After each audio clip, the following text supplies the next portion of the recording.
Good morning, and hey, y'all, hey, and welcome to another session of Meditations with Marini. So, this morning we are going to continue with our series where we have been talking about the benefits of fatherhood. And today is Father's Day. I don't know the exact date, I think it's June 15th, 2025. And so I kind of wanted to come on this morning, getting ready to head to worship, and I wanted to at least give a good shout out to the fathers. And I think I want to post two videos today. And so part of the reason why I'm coming on this morning is so that I can give you guys a video this morning. And then I'm going to come back again this afternoon because I feel like what I had to say was a bit much for just one video. And I really want to simply highlight some things. So if you've been watching my channel, if you like me and you enjoy the content that I bring to the table, I would love for you to click like, I would love for you to share it with a friend, and I would love for you to subscribe. But this morning, right quick, we're going to talk about three qualities of a high value man. And remember, I'm still talking about the benefits of having a father in my life. So I want to prerequisite this with um, saying that these contents right here that I'm about to read are based upon what I located on Google. It says that, well, pretty much one of them, I'm looking at one, it says, online culture defines a high value man as a respected, successful, likable, confident, and attractive man. The high value man has a clear purpose in life and achieves his goals to get there. He is always learning to better himself emotionally, mentally, and physically. So I do agree with a portion of that. I agree because this particular definition did not specifically highlight money. It did not talk about the values of money. Another one that I looked at on Google, it says a high value man is perceived, keyword perceived, as attractive, successful, and desirable, particularly within the content of dating and relationship.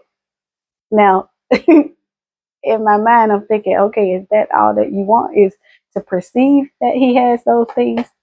So the three things that I would like to concentrate on, and I'm going to loop this back to talk about my father. The three things I would like to I would like to concentrate on today is he is honorable.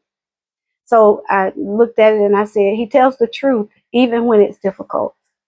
He is going to be upfront and honest with you. You're not going to have to guess and try to figure out and wonder what his thought processes are, and or what expectations that he has when it comes to things that you and he may be conversing about. So he's gonna always be honorable. He loves God in his heart and not just in the church. So for me, my channel is basically from a Christian foundational base. And basically, I'm talking to women who are looking to date in the Christian arena, or at least, even if you're not dating in the Christian arena, because there might not be as many men in that pool, but a man who respects God in his heart. He might not go to church. He might not have a relationship where he on the usher board or he a deacon or anything like that, but he has a true relationship with God. So he honors God in the process of him honoring you.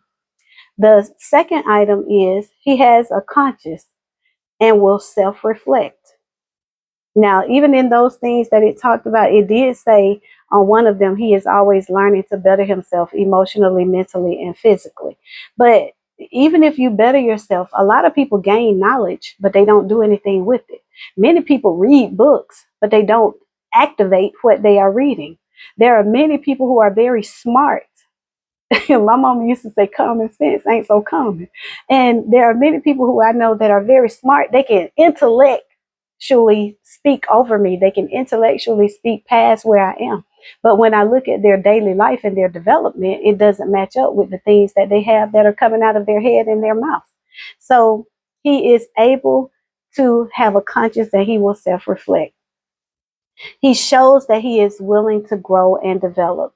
And then I'll come back to, I guess, what the last one would be is that I think a lot of people put a lot of confidence in education.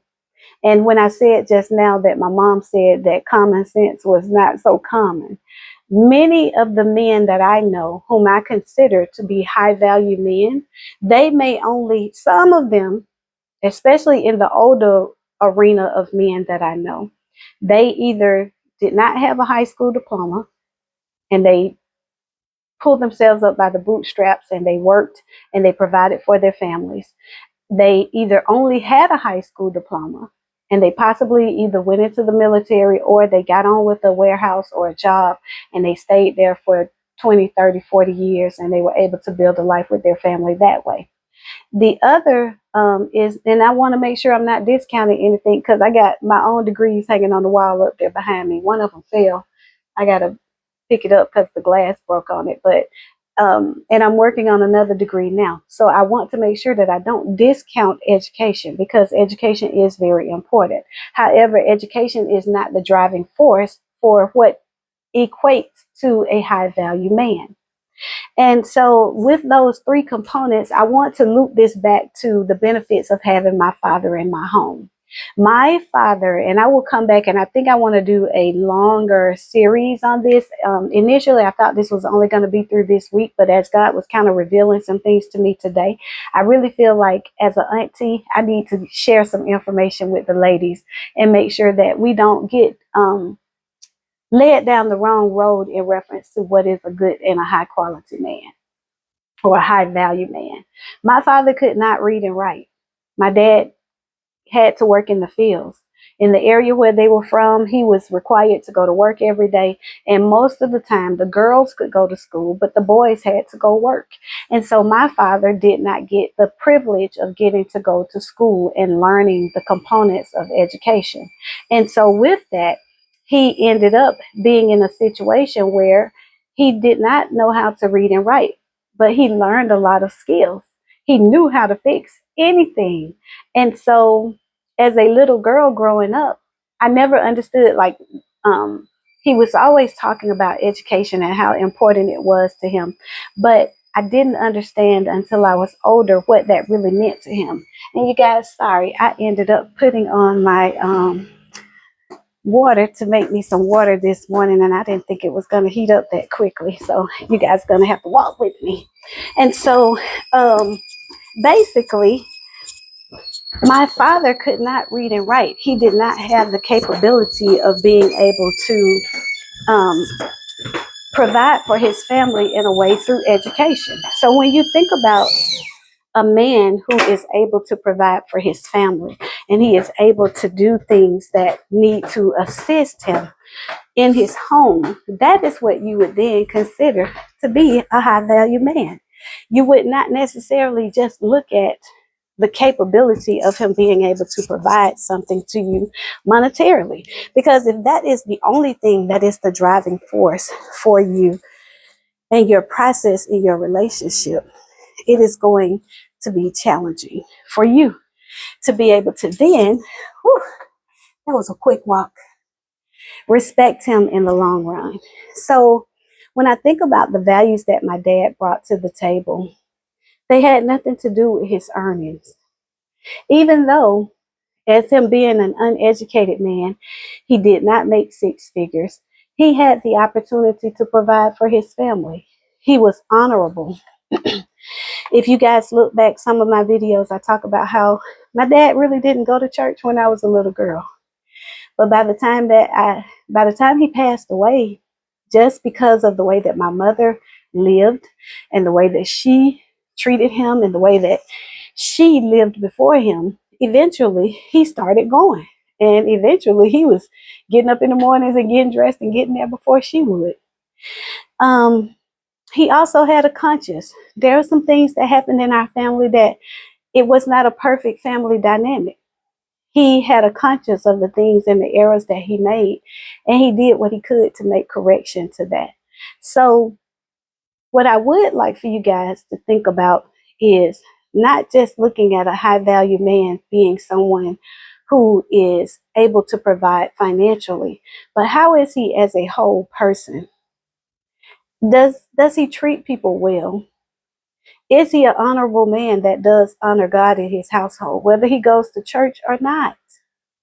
Does he have God in his heart? Is he foul from the inside out? Does he have a foundation that matches yours? Is he going to be able to treat your children? Because remember, this channel is for people who are typically going to be 40 and up. So even as I speak to the younger ladies, some young ladies already have children. Is he going to love your children? Is he going to be able to honor them and take care of them the same way that he would take care of his own? So when you talk about a high value man, don't just associate it with money, because it's more than money. We all need something that is deeper than that in order to assure that we are able to um, give what we need to the other person. And so I'm going to come back, because especially since I got interrupted, I only had so much time that I wanted to spend on this morning. But I think I'm going to come back and clean that up a little bit, polish it up, and then we're going to start on something else for this week. I'm excited to continue with Tricks, Lies, and Soul Ties on Thursday, 9 p.m. on Facebook and Instagram. You guys click like, share this with a friend, and I'll see you guys later. If you would subscribe, I would love it. Bye.